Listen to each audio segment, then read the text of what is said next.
बिस्मिल्लाहिर्रहमानिर्रहीम। बोलते कालम के साथ मैं आमिर रज़ा खान। और मुझे क्यों लगता है कि अल्लामा इकबाल ने आज के दौर को मद्देनज़र रखते हुए ये शेर कहा था कि सबक फिर पर सदाकत का, शुजाअत का, अदालत का, लिया जाएगा तुझसे काम दुनिया की इमामत का। जी हाँ, पाकिस्तान ने ये सबक पढ़ लिया और पाकिस्तान के सिपहसालार फील्ड मार्शल आसिम मुनीर ने इस सबक को दोहरा दिया जो करोने वस्ता में मुसलमानों का सबक रहा करता था। वही शुजाअत, वही सदाकत, वही अदालत यानी इंसाफ जो है उसका सबक पढ़ लिया। तो आज देख लें कि दुनिया की इमामत हमारे इर्द गिर्द इकट्ठे होने वाले लोग बता रहे हैं कि हम इस वक्त खित्ते में तमाम लोगों को लीड कर रहे हैं।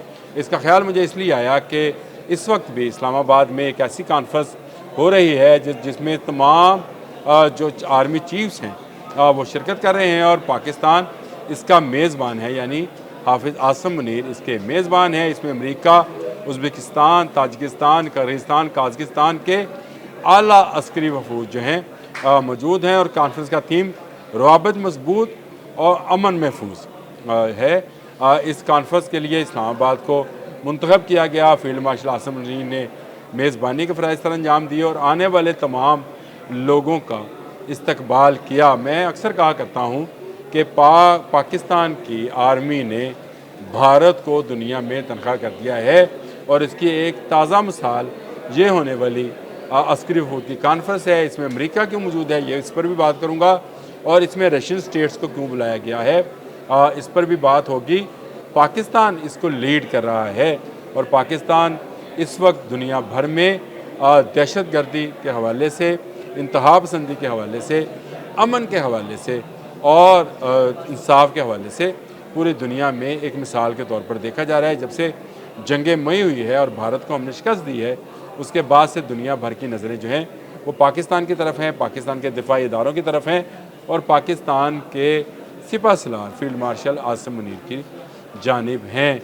और ये बड़ी कामयाबी है पाकिस्तान की कि जिसको पिछले दौर में हम ये समझते रहे कि शायद वो दुनिया में तनहा रह गया है, कोई मुल्क उसके साथ नहीं है। लेकिन आज अगर आप बगौर जायज़ा लें तो आपको नज़र आएगा कि तमाम दुनिया की नज़रें जो हैं वो पाकिस्तान से है। आप कहाँ अमेरिका, कहाँ चाइना, कहाँ मिडल ईस्ट, तुर्की, ईरान, अफ़गानिस्तान, तमाम मुल्क जो हैं वो पाकिस्तान की तरफ देख रहे हैं और पाकिस्तान को ही अपना मसीहा जानते हैं क्योंकि पाकिस्तान सही मानों में इस्लामी दुनिया की एक सुपर पावर बनकर उभरा है और ऐसी सुपर पावर जिसने अपने से कई गुना बड़े दुश्मन को शिकस्त देकर दुनिया को बता दिया कि अगर हौसले जवां हो, जज्बे ज़िंदा हो तो किसी की ताकत को से बंदा मरगूब नहीं होता, उसको मारना जो है वो आसान हो जाता है। यही आज जो कॉन्फ्रेंस हो रही है जिसमें मुख्तलिफ अस्करी वफूद जो हैं अपने अपने तजर्बात जो हैं उनको भी जो एक दूसरे से शेयर करेंगे और बहुत सारे स्ट्रेटजिकली मामलात जो है उनको भी ज़ेर बहस लाया जाएगा। पाकिस्तान बाहमी एतमाद, तजर्बाती मुकालमे, मुश्तरका सिक्योरिटी का दाई है। ये आज का जो फील्ड मार्शल का खिताब है उसमें से इक़्तिबास मैं आपको पढ़ के सुना रहा हूँ। इलाकाई ख़तरात से निपटने के लिए अस्करी तावन नागुज़ीर है। सिक्योरिटी मुकालमे में वस्ती और जनूबी एशिया की सूरत हाल पर तफसीली तबादला ख्याल होना चाहिए। मुश्तरका तरबियत, इंसदाद दहशत गर्दी और इंसानी हमदर्दी के रद्दमल पर भी गुफ्तगू होगी। तमाम शुरा का इलाकाई अमन और ख़ुद मुख्तारी और मुश्तरका हदरात पर इतफाक़ हुआ है। साइबर सिक्योरिटी, दहशत गर्दी और पुरतशद्दुद इंतहा पसंदी मुश्तरका चैलेंजेस करार पाए हैं। शुरा ने पाकिस्तान की मेज़बानी, क़यादत और विजन को सराहा।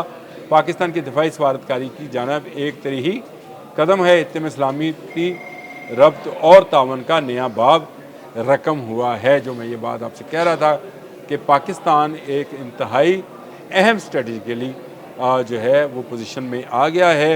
आपने देखा गुज़िश्ता दिनों में डोनाल्ड ट्रंप हमारे फील्ड मार्शल को बुलाते हैं, लंच कराते हैं। इसके बाद फील्ड मार्शल चाइना में थे और चीन के नायब सदर और वहाँ के वज़ीर ख़ारजा से मुलाकात करते हैं, वहाँ अस्करी वफूद से मुलाकातें होती हैं।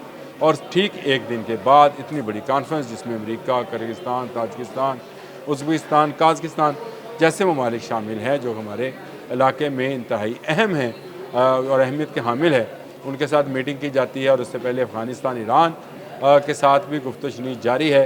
तो इसका मतलब ये है कि पाकिस्तान की स्ट्रेटजी न सिर्फ दिफाई बल्कि मुआशी महाज पर भी एक तरह से रोज़ व रोज़ उभर रही है। और ये हमारा तज़िया भी नहीं है, दुनिया भर के तमाम मीडिया के अंदर इस बात को बड़े गौर से और बड़े ज़ोर शोर से बयान किया जा रहा है कि पाकिस्तान आहिस्ता आहिस्ता ख़ित्ते में अपनी पोजीशन को मजबूत करता चला जा रहा है और भारत जो है वो तन्हाई का शिकार हो गया। और ये मैं अक्सर अपने व्लॉग्स में ये बात किया करता हूँ कि भारत के आप इर्द गिर्द अगर ममालिक का जायज़ा लें तो आपको नज़र आएगा कि कौन भारत के साथ है। क्या बांग्लादेश इस वक्त भारत के साथ है, नेपाल है, भूटान है, मालदीव है, चाइना है, फिर पाकिस्तान है, ईरान है, अफ़गानिस्तान है। तो वो तमाम ममालिक जहाँ जहाँ पर भारत ने पाकिस्तान के ख़िलाफ़ अपनी साजिशें और रेशादवानियाँ और दहशत गर्दाना सरगर्मियाँ की थी, सर अंजाम दी थी, वो सब उससे अलग हो गए। आज बांग्लादेश में कोई भारत का नाम सुनने वाला नहीं है। नेपाल जो दुनिया के बाद हिंदू स्टेट है वहाँ पर भी भारत पर पाबंदियाँ आयद की जा चुकी हैं। मालदीव और भूटान में भी भारत को अच्छा नहीं समझा जा रहा। चीन सदा से उसका दुश्मन है और चीन एक दुनिया का सबसे बड़ा डैम बनाकर उसके दरिया का पानी भी ख़त्म करने वाला है। तो अगर ये साथ तमाम सिनेरियो को देखा जाए तो पाकिस्तान की हैसियत अमेरिका की नज़र में बहुत अहम हो जाती है, क्योंकि पाकिस्तान अब मिडल ईस्ट में भी जो है वो एक ऐसी पोजीशन में है कि वो किसी भी मुल्क से कोई भी बात मनवा सकता है। ईरान इसराइल वार में पाकिस्तान के किरदार को पूरी दुनिया ने नहीं, ईरान ने भी सराहा है और ईरान ने पाकिस्तान जिंदाबाद का नारा ऐसे ही नहीं लगाया था। और उसकी वजह ये थी कि नज़र आ रहा था सबको कि पाकिस्तान ख़ित्ते में तमाम मज़लूम ममालिक को जो भारत की रेशादवानियों, भारत की साजिशों, भारत की दहशत गर्दाना पॉलिसियों से ख़ाइफ हैं, उनको लीड करने जा रहा है। लेकिन ये कॉन्फ्रेंस होने के बाद आप अंदाज़ा कर सकते हैं कि रशियन स्टेट्स भी जो हैं वो भी पाकिस्तान की तरफ देख रही है और अमेरिका भी समझता है कि अगर ख़ित्ते में उसके लिए अपना कंट्रोल हासिल करना है तो उसे पाकिस्तान के साथ मिलकर काम करना होगा। ये कॉन्फ्रेंस बहुत बड़े पैमाने पर जो है अपना असर और तासर छोड़ेगी और दुनिया भर में पाकिस्तान का वक़ार, पाकिस्तान आर्मी की जुर्रत और शुजाअत और सदाकत जो है उसकी आईना बनेगी और उसको दिखाएगी। और मैं ये समझता हूँ कि पाकिस्तान के मौजूदा सिपहसालार फील्ड मार्शल आसिम मुनीर की ये बहुत बड़ी कामयाबी है कि इस वक्त दुनिया पाकिस्तान को अमन का दाई समझ रही है। इस वक्त पाकिस्तान को एक ऐसा मुल्क समझ रही है जो दहशत गर्दी में फ्रंट लाइन पर दहशत गर्दों का मुकाबला कर रहा है और फितनल हिंदुस्तान से नबर्द आज़मा है। अब तक के लिए इतना ही। अल्लाह हाफ़िज़।